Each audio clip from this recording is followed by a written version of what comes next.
Le Silver Ridge Equestrian Showcase était en pleine effervescence. Les tribunes étaient la pleine à craquer, tandis que les spectateurs retenaient leur souffle, les yeux fixés sur l'immense arène. Là, il se tenait Thunder, un étalon noir, aussi puissant et sauvage qu'une tempête sur les plaines du Nevada. Son pelage brillant luisait comme une nuit sans lune, ses naseaux frémissaient, et ses yeux lançaient des éclairs qui inspiraient la crainte, même aux dresseurs les plus aguerris. Thunder était une force de la nature, et il était totalement indompté. Des jours durant, les dresseurs avaient tout essayé, cordes, fouets, calmants, mais rien n'y faisait. Thunder refusait toute soumission. Il ruait, frappait et ne se laissait dominer par personne. L'annonceur lâcha un rire sec dans le micro. « Mesdames et messieurs, celui-là a un cœur d'acier. On dit qu'il ne s'incline devant personne. Voyons si c'est vrai. » Le public rit nerveusement. Thunder était dangereux, imprévisible, un véritable spectacle. Mais personne ne pouvait deviner ce qui allait se produire. Dans un coin de l'arène, un adolescent en fauteuil roulant entra dans le champ de vision, Julian Price. 17 ans, autrefois prodige de l'équitation, désormais paralysé depuis un grave accident de quad 2 ans plus tôt. Un murmure parcourut la foule. « Qu'est-ce qu'il fait là ?» chuchota quelqu'un. « Il peut à peine marcher. Alors montez !» Julian ignora les voix. Sa mère marchait à ses côtés, le visage partagé entre espoir et crainte. C'était elle qui l'avait amené à cette démonstration, dans l'espoir vague d'éveiller quelque chose en lui. Une étincelle, un souvenir de la vie d'avant. Jusqu'à présent, Julian n'avait montré que de l'indifférence. Mais à cet instant, quelque chose brillait dans son regard. Il s'arrêta juste devant la piste. Ses mains agrippèrent fermement les accoudoirs, les jointures blanchies par la tension. Puis il leva la main, lentement, calmement. Le public se tut. Thunder tourna la tête vers Julian. Les sabots martelèrent le sol, le corps du cheval vibrant d'énergie. Julian ne bougea pas. Il ne donna aucun ordre, ne cria pas. Il attendit. Puis d'une voix douce, il parla. « Je sais ce que c'est que de perdre le contrôle. » Une phrase étrange, semblait-il, adressée à un cheval. Mais ce n'était pas qu'une phrase. C'était une offrande. Non une tentative d'autorité, mais un appel à la connexion. Thunder souffla fort, ses oreilles en frémirent. Puis, comme au ralenti, l'étalon farouche baissa la tête, centimètre par centimètre, et s'agenouilla. L'arène devint silencieuse. Personne n'osait respirer. Julian fixait l'animal puissant devant lui. Ses lèvres esquissèrent un sourire discret, incrédule. Le public éclata en applaudissements, mais il n'entendait presque rien. Seul comptait ce moment. Ce lien, ce silence entre eux. Sarah, la mère de Julian, le poussa doucement hors de l'arène. Son sourire était fier, mais ses yeux disaient autre chose, de l'inquiétude. Ce moment était magnifique, mais aussi un rappel. Son fils avait changé. « C'était incroyable, Julian, » dit-elle doucement. « Je ne t'ai pas vu comme ça depuis longtemps. » Julian ne répondit pas tout de suite. Son regard restait fixé au loin, là où se trouvait Thunder. Autrefois, il n'avait peur de rien. Star montante de l'équitation. Mais l'accident avait tout brisé. Un virage, une perte de contrôle. Et son monde s'était effondré. Depuis, il s'était refermé, s'était éloigné de ses amis, avait évité les chevaux. Tout ce qui faisait son identité avait disparu. Pendant 1 an, sa mère l'avait traîné de thérapie en groupe, essayant tout ce qui pourrait l'aider. Rien ne l'avait atteint. Jusqu'à maintenant. Jusqu'à Thunder. L'étalon avait touché une part de lui restée enfouie. Alors que les spectateurs se dispersaient, un homme s'approcha de Julian, Hank, l'un des dresseurs. Grand, le visage buriné par le soleil, les yeux calmes. « Tu as un don naturel, » dit-il. « Ce que tu as fait avec Thunder, c'était plus que du talent, c'était une connexion. » Julian ne dit rien. Ces mots lui semblaient étrangers, comme s'il s'adressait à un autre. Le garçon qui remportait des trophées n'existait plus. Il ne restait que celui en fauteuil. « Tu ne lui as pas donné d'ordre.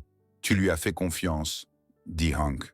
« Et lui aussi t'a fait confiance. » Julian ressentit quelque chose. Ce n'était ni une victoire, ni un triomphe. C'était de l'espoir. Fragile, timide, mais réel.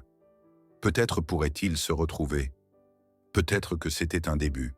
Dans les jours qui suivirent cette rencontre entre Julian et Thunder, quelque chose avait changé.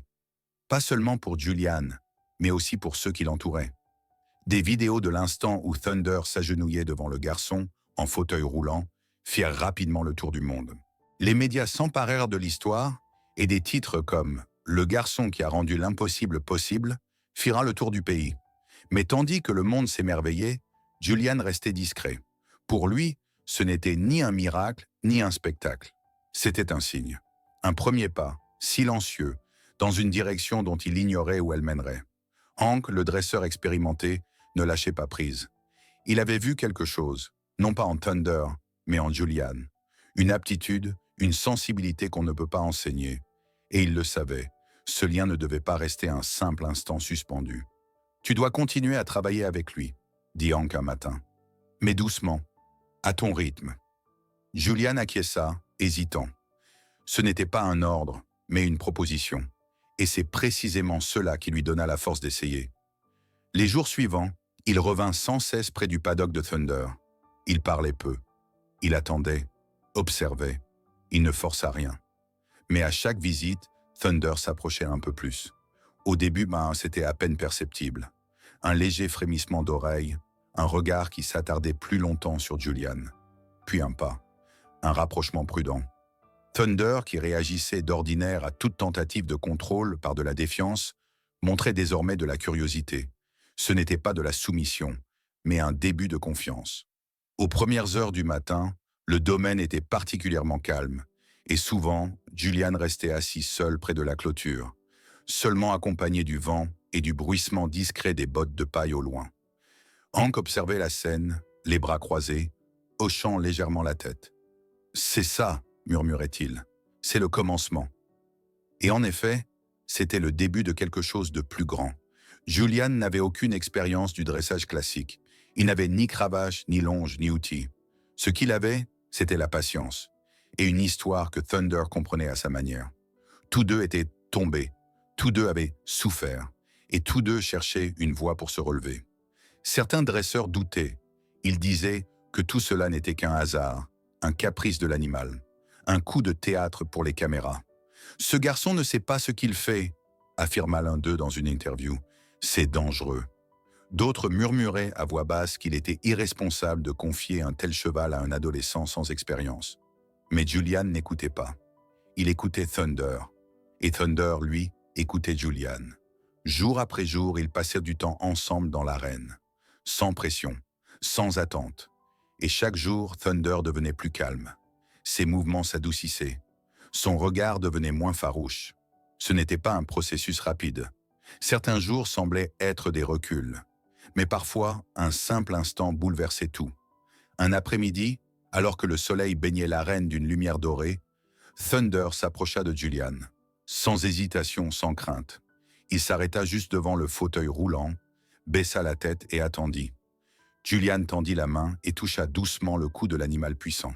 Aucun grillage, aucune barrière ne les séparait. Seule leur confiance mutuelle les unissait. Hank, debout près du paddock, était visiblement ému. « Il a confiance en toi », dit-il doucement. « Je n'ai jamais vu ça auparavant. » Mais Julian resta modeste. « Je ne lui ai rien appris », répondit-il. « J'ai juste écouté. » Dans ce silence, dans ce respect mutuel, résidait plus de force que dans n'importe quelle acrobatie spectaculaire. Et Julian commença à comprendre que ce n'était pas seulement Thunder qui guérissait. Lui aussi se transformait. Lentement, prudemment, mais réellement. Le garçon qui s'était caché du monde pendant des années recommençait petit à petit à y trouver sa place.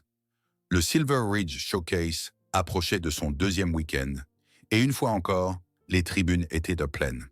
Les organisateurs avaient annoncé que Julian et Thunder reviendraient ensemble dans l'arène. Cette fois, ce n'était pas un moment improvisé, mais une présentation prévue. La pression était immense. Julian avait hésité. Et si cela ne marchait pas? Et si Thunder se refermait à nouveau? Mais Hank l'avait rassuré. « Il ne s'agit pas de refaire la même chose », lui dit-il. « Il s'agit d'avancer. » Ce jour-là, lorsque Julian entra dans l'arène, le silence régnait. Le public retenait son souffle. Thunder fut amené de l'autre côté. Il semblait nerveux, soufflait bruyamment, frappé du sabot. Mais son regard croisa celui de Julian, et quelque chose, en lui, sembla céder. Julian ne prononça pas un mot. Il attendit, et Thunder s'approcha, pas à pas, sans effet de scène, sans astuce, juste de la confiance. Et puis, comme la première fois, l'étalon baissa lentement la tête. Les applaudissements résonnèrent dans toute l'arène, mais Julian ne les entendait presque pas. À ses oreilles, un seul son comptait, le souffle paisible d'un cheval qui avait appris à faire confiance. Et dans sa poitrine grandissait, pour la première fois depuis des années, un nouveau sentiment. L'espoir discret que la guérison était possible. La prestation au Silver Ridge Showcase résonna encore longtemps. Julian et Thunder étaient devenus un sujet de conversation, non seulement sur place, mais dans tout le pays. Des extraits circulaient sur les réseaux sociaux. Les journaux télévisés diffusaient encore et encore l'instant où Thunder s'était incliné devant Julian. Pour beaucoup, c'était un miracle. Une histoire comme seule la vie peut en écrire. Mais là où l'attention s'installe, la critique ne tarde jamais à suivre. Au début, ce n'étaient que quelques voix isolées, des sceptiques affirmant que Thunder était simplement fatigué, qu'il s'agissait d'une heureuse coïncidence. Puis vinrent les premiers articles dans des revues spécialisées, un adolescent sans formation, en fauteuil roulant, travaillant avec un animal dangereux, et enfin les interviews télévisées avec des experts remettant en question Julian et sa méthode. Un dresseur en fauteuil, c'est une belle image, mais ce n'est pas responsable, affirma l'un d'eux. D'autres l'accusèrent de manipuler le public, d'avoir conditionné Thunder de manière ciblée. Julian n'avait jamais cherché cette attention. Pour lui, tout avait toujours tourné autour de Thunder, autour de ce lien silencieux entre eux. Mais à présent, son visage était partout. Le monde le célébrait et le déchirait en même temps. Il se sentait exposé. C'est sa mère qui s'en rendit compte la première. Le silence revenu, qu'il s'imposait à lui-même. Sa manière d'éviter les discussions, son retrait. Cette obscurité qu'elle croyait disparue s'insinuait de nouveau en elle. Il se retrouvait seul, face à ses doutes. Un après-midi, après le passage d'un orage sur Silver Ridge, alors que seule la terre humide portait encore la trace de la tempête, Julian se rendit à l'écurie. Thunder se tenait paisiblement dans son box, son souffle lent, son regard doux. Julian se pencha en avant, posa son front contre la poutre et ferma les yeux. « Je ne sais pas si j'en ai encore envie », murmura-t-il. Hank s'approche derrière lui. Le vieux dresseur avait tout observé, mais s'était tenu à l'écart de la scène publique. Pour lui, ce n'était pas la une des journaux qui comptait, mais l'instant présent. Et cet instant lui disait que Julian était en lutte. « Ils parleront, gamin », dit Hank calmement. « Ils parlent toujours. Mais toi, tu sais ce que tu as vécu. Tu sais ce qui s'est passé entre toi et Thunder. Et c'est la seule chose qui compte. » « Et s'ils avaient raison ?» demanda Julian à voix basse. « Et si ce n'était que le hasard ?» Hank s'avança, sa voix plus douce encore. « Est-ce que ça t'a semblé être un hasard quand Thunder t'a fait confiance? Quand il est venu vers toi ?» Julian ne répondit pas. Il savait que Hank avait raison. Et pourtant, le doute le rongeait. Les voix dans sa tête étaient les fortes. Celles des critiques, des experts, des sceptiques. Leurs paroles s'accrochaient à lui comme des ombres. Le lendemain matin, le domaine était calme. Pas de caméra, pas de journaliste. Juste Julian et Thunder. Sans annonce, sans public. Julian s'approche du paddock. Il n'avait pas de mots, juste sa présence. Thunder leva la tête, poussa un léger hennissement et s'avança. Sans contrainte, sans mise en scène, juste de la confiance. Et à cet instant, Julian comprit. Il devait continuer. Pas pour le monde, pas pour les médias, pour lui et pour Thunder. Dans les jours qui suivirent, Julian revint régulièrement. Pas de grands gestes, juste une présence silencieuse. Et Thunder le ressentait. Le cheval ne s'éloignait plus. Il venait de lui-même. Il restait immobile à son approche. Et parfois, dans des moments rares et précieux, Thunder effleurait doucement l'épaule de Julian de son museau. Un geste silencieux, profond, qui rendait les mots inutiles. Mais les critiques ne disparurent pas. Une pétition fut lancée, exigeant que Julian n'ait plus le droit de travailler avec l'animal. Certains organisateurs annulèrent des apparitions prévues. Des journalistes assiégèrent la propriété. Julian fut à nouveau examiné, jugé, attaqué. Et une fois encore, Hank se tint à ses côtés. Quoi qu'il arrive, dit le dresseur un soir, tu dois choisir. Est-ce que tu te laisses définir par ce que les autres pensent ou par ce que tu sais, au fond de toi? Julian resta silencieux longtemps, puis il regarda vers le pré où Thunder se tenait sous le ciel du soir. « Je sais ce qui est vrai, dit-il, et je sais ce que je perdrais si j'abandonnais maintenant. » Le lendemain, une lettre officielle arriva du syndicat. Une invitation, non pas à se défendre, mais à dialoguer. Ils voulaient rencontrer Julian et Thunder, comprendre leur histoire. Pas un procès, pas un interrogatoire, une conversation. Pour la première fois, la porte ne semblait plus fermée. Julian était nerveux. Il se prépara pendant plusieurs jours. Il nota ses idées, retrouva d'anciens carnets, tenta de mettre en mots ce qui jusqu'ici n'avait été que ressenti. La confiance, le lien, la guérison. Des mots qu'il n'était pas facile d'expliquer. Le jour de l'entretien arriva. Julian était assis bien droit sur sa chaise. Thunder dehors, dans l'enclos, plus calme que jamais. Les représentants écoutaient, ils posèrent des questions, mais sans accusation. Ils voulaient comprendre. Et Julian parla, d'une voix posée, mais assurée, de son chemin, de la transformation de Thunder, de la force qui réside dans le silence. Lorsqu'il eut terminé, un silence s'installa, puis un hochement de tête. Aucun jugement, aucun rejet, juste de la reconnaissance. La décision fut prise dans le calme, mais elle était irrévocable. Julian n'abandonnerait pas. Il allait se battre, non contre les autres, mais pour sa vérité. Et Thunder serait à ses côtés. Les mois qui suivirent la rencontre avec l'association passèrent plus vite que Julian ne l'avait imaginé. Ce qui avait commencé comme une rencontre intime avec un étalon sauvage était devenu un véritable mouvement.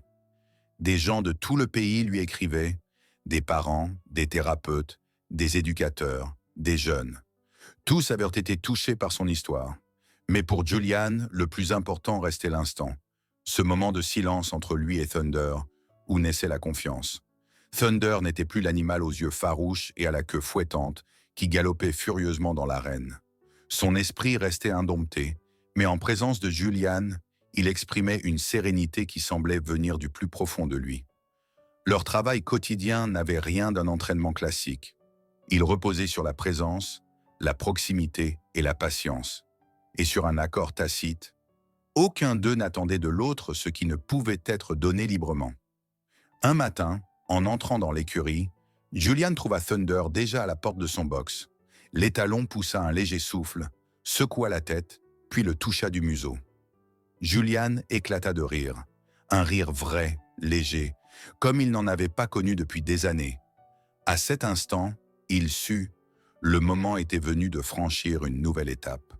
Un nouveau projet vit le jour, une initiative de thérapie équestre mobile pour les enfants en situation de handicap. Avec Hank et quelques soutiens, Julian développa un programme où l'objectif n'était pas de monter à cheval, mais de partager un moment silencieux entre l'animal et l'humain. Thunder devint le cœur de cette aventure. Son nom à lui seul suffisait à ouvrir des portes. La première tournée les mena dans des écoles, des centres de rééducation et de petites fermes thérapeutiques. Partout, ils rencontrèrent des enfants dont les yeux s'illuminaient à la vue de l'imposant étalon noir. Julian parlait devant des groupes, racontait son parcours, ses doutes, ses victoires.